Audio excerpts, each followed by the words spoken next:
HAZ roared with pain, Meg run off at midnight as Trevor's shocking tell-all confirmed stepchild.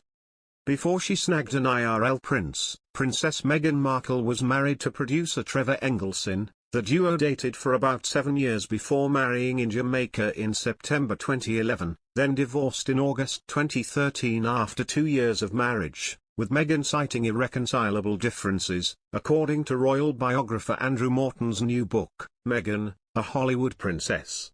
You know how the story ends. In November 2017, after a little more than a year of dating publicly, Prince Harry and Meghan Markle became engaged.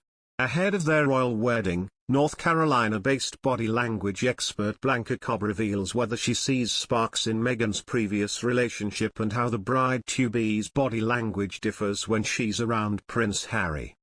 There is some emotion between Meghan and her ex, Cobb says of this early photo. Meghan and Trevor face each other in a close embrace, see Trevor's hand wrapped around Meghan's back, pulling her in, with her chest pressed against his.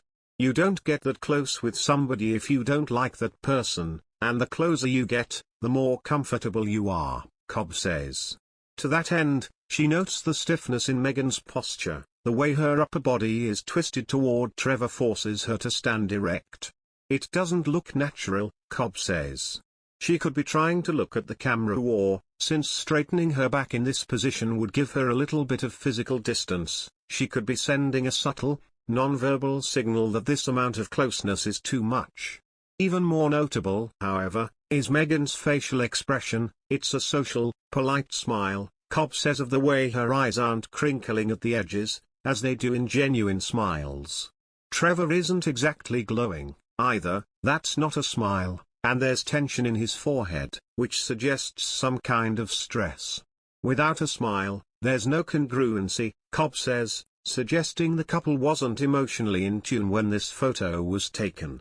Trevor's wide smile here is starkly different from his grimace in the previous snapshot, a sign of genuine happiness, according to Cobb. Meanwhile, Meghan's smile is smaller, her gaze coquettish, she has her chin tucked down, it's flirtatious and playful, and sexy, Cobb says. Although the newlyweds face each other and hold their drinks in the same way, there's still some incongruence. According to Cobb, they look happy but mismatched. It's their wedding day, her smile should be as radiant as his. Engelson does now not have any children. He and Markle did now not have children earlier than they split up, and there have been no reviews of him being a father. Perhaps with a view to trading now that he's in a dedicated courting with Cooland, although one of the primary concerns parents have as their children get older is whether or not their kids will make top pals. From their personal enjoyment, dad and mom understand that buddies can have this type of effective impact on their children, for appropriate or for bad. Because of that effect, a few parents enter into the trap of seeking to control who their children may have as pals. Once dad and mom input right into a manipulate conflict over who they may permit their children to be friends with, the mother and father have waged unwinnable warfare that usually creates casualties on each aspect and leaves the discerned infant courting strained if now not damaged.